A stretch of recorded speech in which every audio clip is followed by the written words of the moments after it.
All right, National Chumps. Joining us today is Coach Jim Plumer, is in his 14th season as the head women's hockey coach at the University of Vermont, one of my former colleagues, one of the guys who used to hold me to a standard.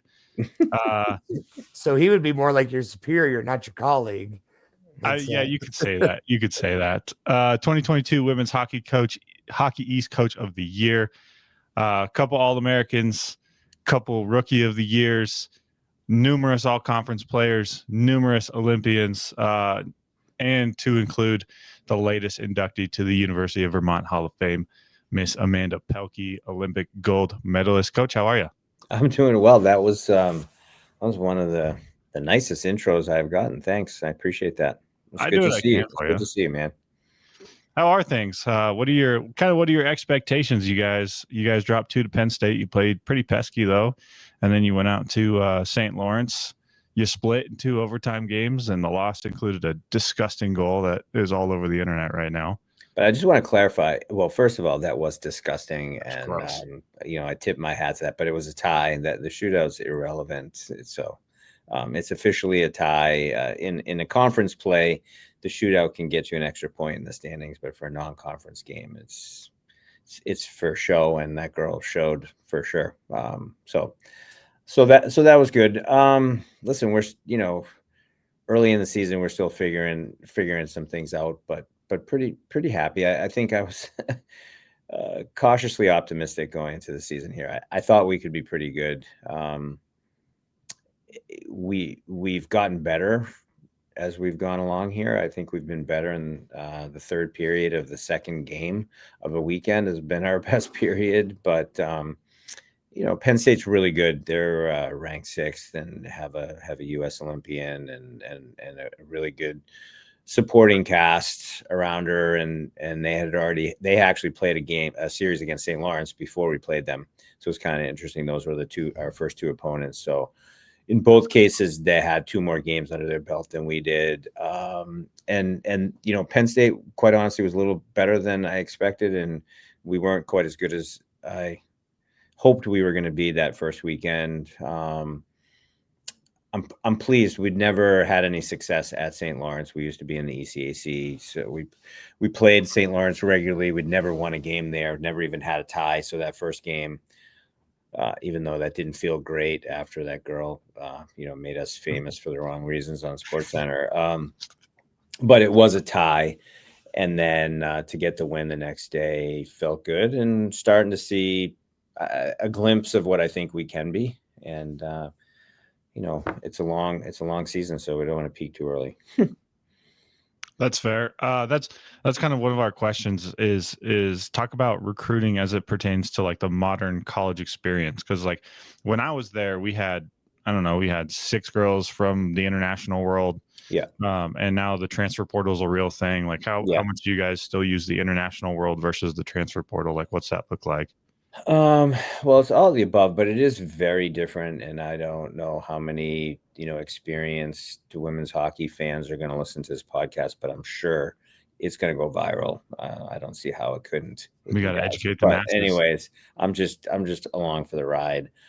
The transfer portal, and I think the sort of acceptance of the transfer portal as just sort of the reality of our lives in college sports now is very different than it was when you were around 6 years ago that you were? Yeah, 6 years ago I left during COVID. I thought so. Yeah. And as much as I don't like the idea of the transfer portal, quite honestly, we've kind of embraced it, and it's worked to our advantage. Listen, kids transfer for a lot of different reasons. Some people, a lot of people are looking for more playing time. I don't think there's any secret that would probably be the most important reason someone would want to transfer.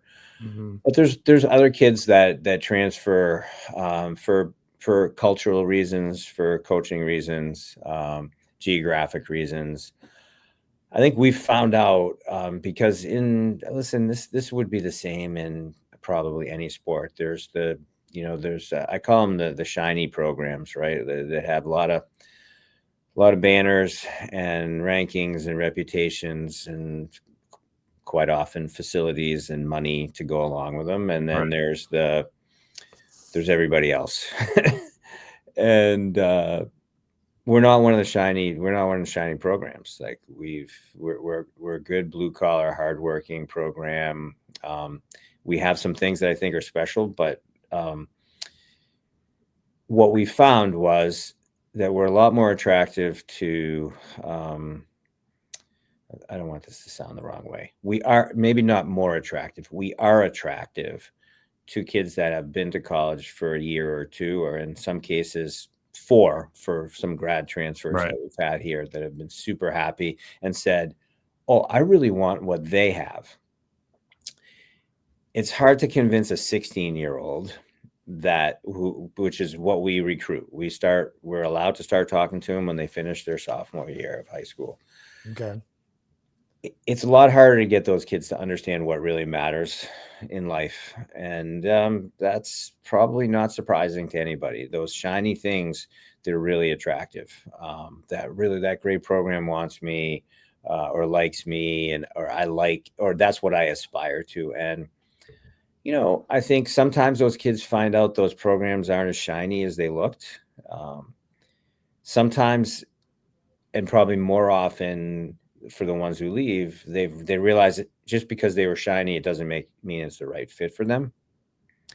And we have built our program, and we've had more success in the last 5 years than we've had in the whatever previous 20 years of the history of the program, with player development, with creating a great culture, and having good communications with players who really enjoy their experience. And so when you get someone who's not happy for any of the reasons that they decide with the place they were, and they look at a place where kids are happy, they're getting better, and it seems like the program has a chance to succeed, and they're going to get a chance to be a part of that, that's appealing to those kids. And I think this year, especially, so we really hadn't used the portal that much, and we hadn't had that many people leave until we tried 2 years ago. We were looking for like one kid, and we were very picky, and we struck out with all the kids that we talked to or offered. Then last season, we had a few kids leave that were going to go do their 5th year somewhere else. That was the last group of the people who had the extra year for COVID. Okay. And so we went out and got a few grad transfers. We had a couple other kids that were incoming sophomores transfer, including one from a prominent program. And those kids were really happy here. We did not have a good season last year. And yet our team, we didn't have a good season in the standings. We couldn't score a goal, which is kind of important in the sport. A little bit. And our kids were still happy, and our team never gave up, and we believed in ourselves to the end. And we knew that we were going to still need to have some action in the portal. We ended up having a couple of kids leave for their own reasons, and I feel like we were able to actually upgrade ourselves with the kids that we got out of the portal. And those kids came here, so like I think like psychologically, emotionally, you feel like, well, these people, some kids want to leave, they're not happy, that doesn't feel good. And then you have other kids who say like, yeah, but this is what I really want, and that feels good. Right. And you realize that sometimes it's just hard. We are not the team that's going to get all these blue chip North American players. We never have. We've gotten one here or there. We've gotten some diamonds in the rough, but we have been able to get some blue chip European players, and we're still trying. But that's become, we might have been a little ahead of the curve on that, and now some of the big dogs have caught up to that. Minnesota, Wisconsin, notably, and Ohio State now have some really prominent Euros. We have a couple, and we got one coming in 2 years. And but we're, I think we've become very comfortable in our own skin and who we are, and that's we are about in recruiting is we're going to tell you who we are. If you like it, great. If you don't like it, great. Then it's better to know that now than have you come here and be unhappy. Yeah, that's pretty fair. That was a long rambling answer. And no, you're Jeff good. doesn't know me, but Austin, I think I'm prone to ramble. Yeah, it's hard to get a minute timeout in, that minute timeout. It's quick. I really like what you said about that talking to those 16-year-olds who want the shiny, want the gems, and then how you're kind of using the portal to your advantage to get the kids who, maybe are a little bit more mature, knowing what they want in a program, being able to sell your program that way. I mean, that's huge for you, and it's exactly how the portal should be used. Well, I mean, when you talk about player development, everybody, it could be a throwaway phrase too, but like we had 2 of the last 4 Hockey East players of the year on our team. Mm-hmm. Neither of them were on the all rookie team their freshman year. That doesn't happen. Okay. So their freshman year, they're not even voted as one of the best freshmen in their class. And 3 years later, they're voted as the best player in the league. Extremely unusual. Same thing. We have 2 defenders of the year. Same thing. Neither of them were on the all rookie team. And I'm not saying that they shouldn't have been. They probably should have been, but they weren't for whatever reason recognized. But they got better when they were here, and that's what we pride ourselves on. And that's how we've gotten better as a program. That's fair. I mean, believe it or not, some of our audience is those 16-year-olds who want those shiny things and believe that they are destined for the shiny thing, when in reality they need to join the gritty blue collar crew and get to work, And so to those of you who are watching, here's a Division I head coach. Granted, it's women's hockey, but they all believe the same thing. It's not always the shiny thing. It's the fit. It's the grit. It's the work that you're willing to put in. So yeah. Like even if it's women's hockey, you're still here to educate the masses. Spread your wisdom, please. That's what I like to do.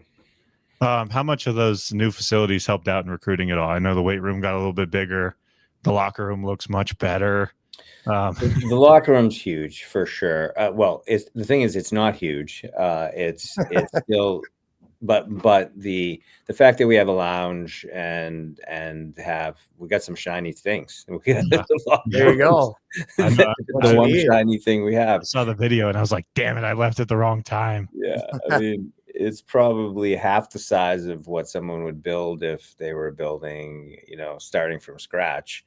But with the older building being renovated and they didn't expand the footprint of the building, we worked within what we had. And listen, this is what I say. This was what I was saying when we had our old locker room, but I still think it's true. It's what goes on in there that's the most important thing. Yeah, sure. People like to go in and see that it's at least pretty nice.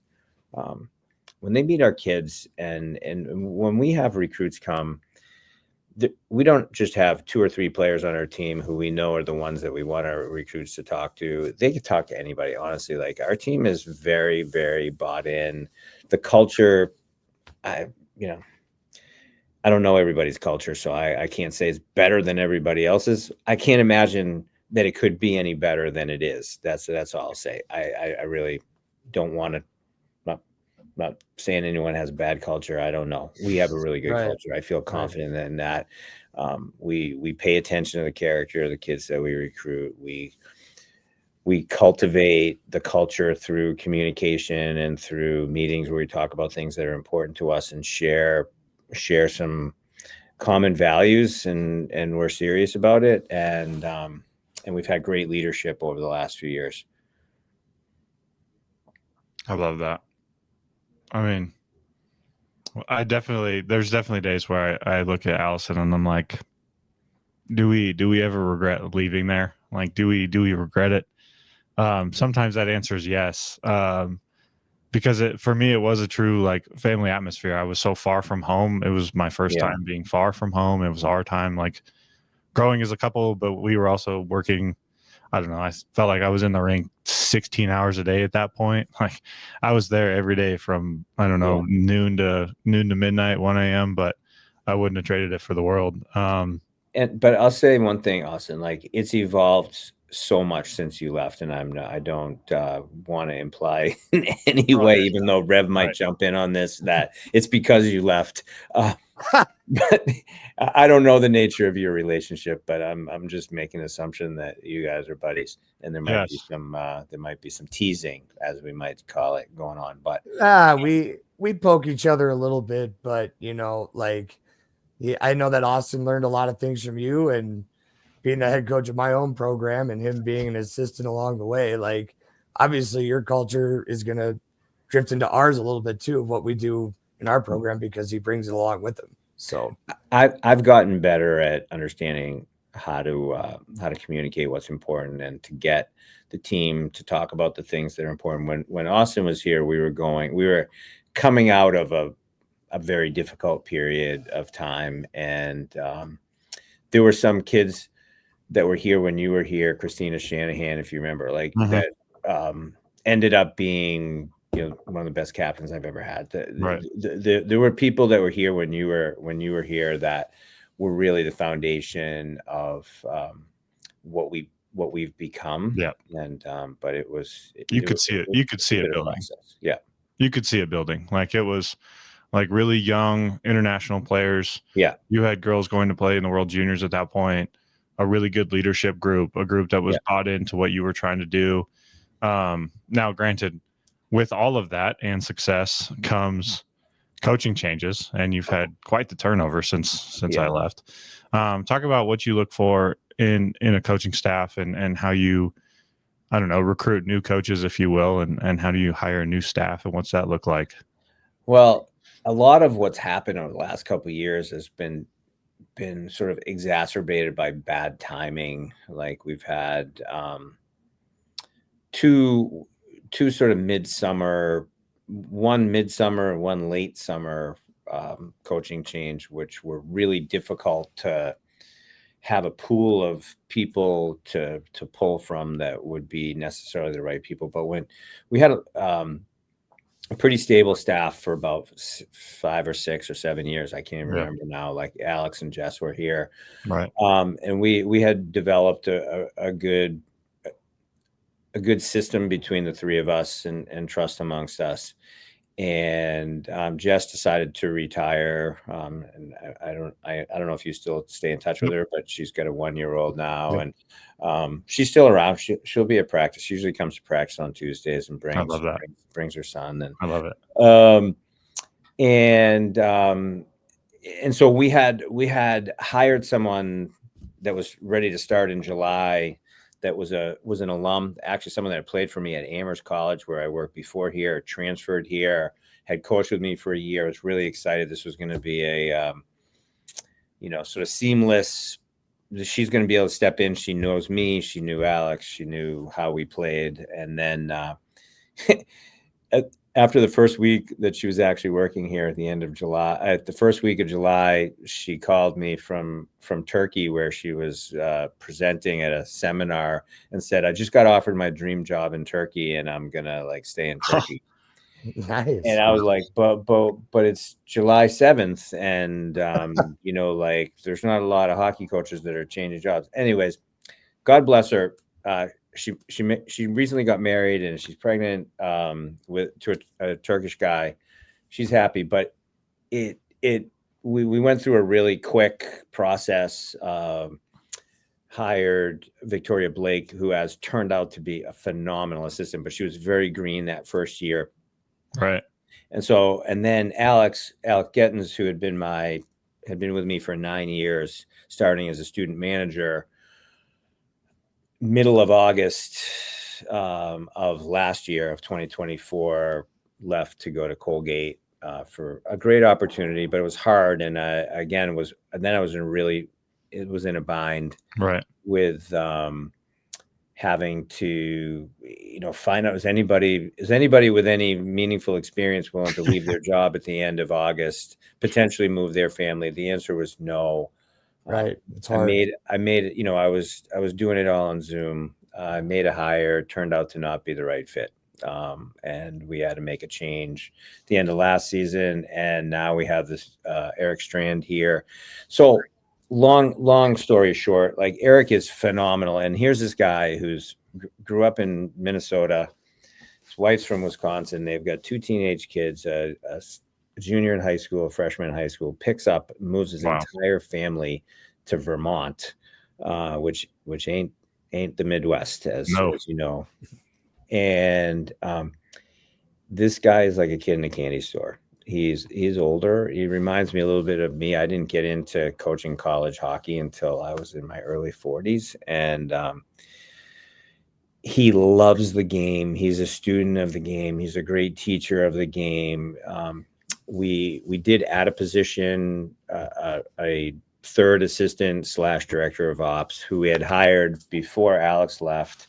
Turns out that she played for him. He came from the University of Wisconsin, Eau Claire.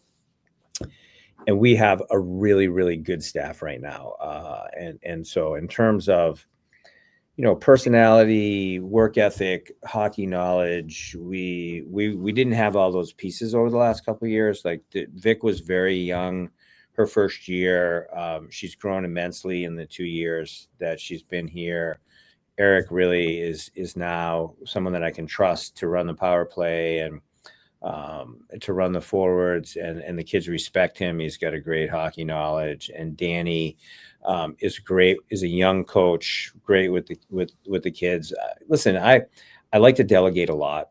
And so, I think one of the hardest things about hiring coaches is, and this is why people tend to want to hire coaches that they know, because you got to know if you can trust people. You got to know if you can work with them. We spend a lot of time together. If you're miserable with someone, I worked for someone in my first college job that, we weren't cut from the same cloth. She was a brilliant coach, but I don't think either of us really enjoyed spending that much time with each other.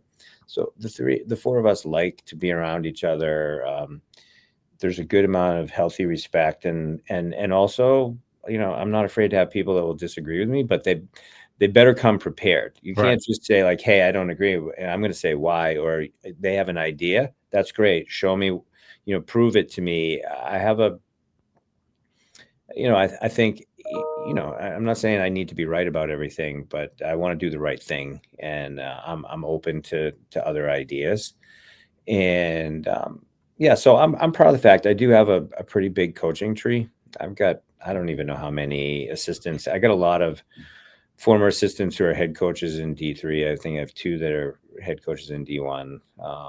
And a few assistants in D1. So I enjoy that. I enjoy that, but it does hurt the program. And we've also had a number of equipment managers. We've had a number of strength coaches. We've had a number of athletic trainers. All those things add up. Last year, at the end of the season, one of my players said, when I committed here, Jess Kazumi and Alex were the assistant coaches. Michael was the trainer, and Chase was our strength coach. And now you're the only one left. And like, I felt bad. I felt bad about that. Yeah, that's hard. That's a lot. But that's also, I think, the shiny schools that have more money, that pay better, that this for better or worse can be a stepping stone place. The thing is, a lot of coaches get here and they like it. They like to live here. You look at Rob Dow, who won a national championship as our men's soccer coach, and I'm sure there's a lot of places that he could go. He's got a wife and 2 kids. They like living here. There's a lot of reasons for it to be attractive, but then you get someone like Alex Gettins, who's, been with me for a long time and was underpaid, and opportunity to be in a top 5 program and get paid more comes up. Hard to pass that up. It's hard to say no. Yeah. All right, we will finish on this here because we are a decently big college hockey podcast, repping from Minnesota, myself being at Vermont, and we do have Colorado College in the neighborhood. We got the Air Force Academy in the neighborhood, and we have a 2-time national champion over the last 4 years, DU, right up the highway here. Yeah, they're pretty damn good. Yeah, they're pretty salty. Although they came into Ed Robeson last year wearing Ronald McDonald uniforms, and they deserved to lose on home ice. That was disgusting. Those were I will never be a DU fan. I grew up in Bemidji, obviously. So I watched a lot of bad Bemidji State teams play hockey. So you got kind of used to rooting on UND or Yeah, I was going to Duluth say here you and probably there. watched a lot of UND hockey. Yeah. Yep. My brother went to UND, and when I went out to visit him, I had to go to the Ralph. Had to. Yeah. So, and the high school hockey in Minnesota is so good that you can kind of just cheer for your hometown and watch Yep. everything else unfold. Like I'll still put the state tournament on in my classroom to watch the hockey games. Oh, it's a big deal. It's a huge deal. It's cool. Had a guy in my wedding. He was one of the officials last year in the state hockey tournament. It's like, it's a whole circle thing. It's something that if you're not from Minnesota or a huge hockey fan, you don't really understand, as I tried to explain to my principal that day about why I was watching hockey in the classroom. But given our West Coast nature and your East Coast nature, you can't pick Gutterson Fieldhouse. Okay, but what are like 3 of your top 3 venues that you got to visit and see a game in across Hockey East or like the East Coast, ECAC in general? Funny that you bring this up because I was just having a conversation last week with the men's trainer, athletic trainer, Matt Bain, who I think he was here when you were here. Yeah. About favorite hockey arenas. Number 1 for me, Alphon Arena at Maine. I don't know. You just threw your head back. That is my least favorite. And I'll tell you why.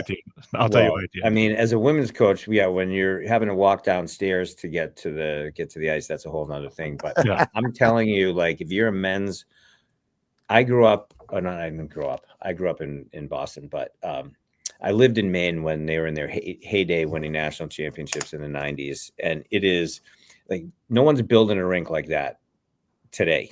Okay, no. It's got a funky roof. They did just do a $30 million renovation. I'm excited to see it, but it is our place, and they're good now. It's back. It's rocking. It's there's not a lot of college hockey places where I think it's the game in town.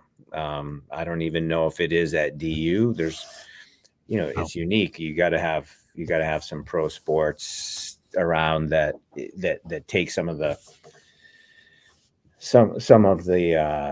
attention away. So I think that's a unique thing. That's a unique thing about Maine. I honestly think. Wait, so is this for men's hockey just in general? I think just in general. Just in general. Yeah. I got to say, having just been to St. Lawrence, Austin, I don't know if we went there when you were there. Not. Very, very cool. Another place where you walk in, you say, they're not building a rink like this in 2025. Wooden roof, like we curved wooden roof, but lower, but they have, it looks like church pews. The stands are all dark cherry wood, like I just pulled up a picture of this. It's a barn. Yeah, like that's what it looks like to me. It's a pretty cool place, and I gotta believe it probably holds like 2,500. I gotta believe it would get rocking for a men's game. We had 700 plus in there. It was pretty cool. That's pretty good. The crowds were pretty good. I'm biased. I think Gutterson Fieldhouse is a really cool place. It's hard for me when I think of rinks, and I think of like rinks that have been built in the last 20, 25 years. They're all some version of the same thing. Right. They're all metal roof buildings and glass windows. Right. UConn has a really nice new rink now that they just opened a couple of years ago. But so it just has bigger locker rooms and bigger lounges and bigger weight rooms and things like that. But when you're talking about, like I was fortunate, we did play North Dakota when I 10, 11 years ago, got to see the Ralph. I got to believe that's probably a pretty amazing place. The Ralph is for a men's game, but like in the East, like when you're just talking about Matthews Arena, which is where Northeastern plays, the old Boston Garden, about to be torn down. This is their last semester playing there, and then they're going to be nomads for the next 2.5 years while they tear this thing down and build a new one. Like that's where the Boston Celtics started playing. The New England Whalers, which became the Hartford Whalers started there. It's pretty iconic old place. That's my number one, just based on the history alone. Yeah, the history of it, but like in terms of like going to a hockey game, and I was fortunate enough, like when I lived in Maine, to go to some games, and this is when like Paul Correa was playing for Maine, and they were amazing. They're first national championship team. They were 42-1-2, and they owned the state, and it was Jim Montgomery was on that team, who was a head coach of the Blues, was a coach of the Bruins, and he was a line mate of Paul Correa, like legendary team, just an incredible environment to play a college hockey game. Yeah. All those places are great, except, I mean, I'm sure Maine for a men's game is rocking. For a women's game, man, I couldn't wait to get out of there. Oh, no, it's terrible. We're not going to have to do that. Now that they just built this new thing, we're not going to have to. Rev, you can imagine our locker room, we would have to walk down the stairs through the bleachers, like, to get to our bench. Skate guards and everything. The heat wasn't on in the building. Bizarre. It was like -15 in the building. Yeah, I had to wear a beanie on the bench, and I was like, "Is beanie etiquette okay? Can I wear my jacket?" It's just like all the coaches are in ties, and it's like, yeah, that's a tough environment for the road team. Did the Maine's women team have to walk down the stairs too? No. That's good at least. But they basically only had one visitor locker room that was on the ice level. That for the men's teams would use it, but it was very close to the women's locker room, and they didn't want the other team to be that close. It was like basically in the same hallway, and so we had to use an old basketball locker room where they used to like come out like halfway up the stands. There's a concourse, and that was the level that. That's so dusty. It was ridiculous. You got to walk through the fans to get to your bench. That's right. Right now, that's crazy. There weren't that many fans, so that get a hot dog on your way down to the bench, ladies. It's cold. But there was a year where we had a kid get hurt and had basically had to be dragged up the stairs. It was not cool. Yeah, I agree. I put Conte on there as well, just to go see a game at BC. I know it's like, it's probably the uppity, it's the shiny thing, but also like walking into that building and walking all the way to the top and looking down, it's like, well, this place is pretty sweet. Yeah, you're not wrong. They do have very nice visitor facilities. They did, my favorite. Yeah, but then again, some people dislike BC. That's okay. That's totally okay. All right, Coach, we'll let you get out of here. Best of luck the rest of the year. Of course, I'll be following along. I don't think that there's a year that I don't follow along with you guys. I appreciate hearing from you when you do text me. So I appreciate it. Yeah, like I said, one of my not my biggest regrets, but by far and away, like one of my most favorite things I ever contributed. So, Rev, you want to take us out of here? Yeah, Coach Plumer, thanks for joining us. It was really nice to meet you and kind of hear a little bit more about the women's hockey world that, I thought I knew more about, but I know a lot more today than I did coming in. Well, thank you. Appreciate it. Thank you for all that. Make sure that you like, follow, subscribe on all of our social media channels. Give the Vermont women's hockey team a follow. I'm sure they have all the social medias as well. They do. We're going to be rooting for them all year since they came on the pod. Hopefully they have a good run through the Hockey East, and maybe we can see them at is it Penn State where they're doing the Frozen Four this year, or University Park?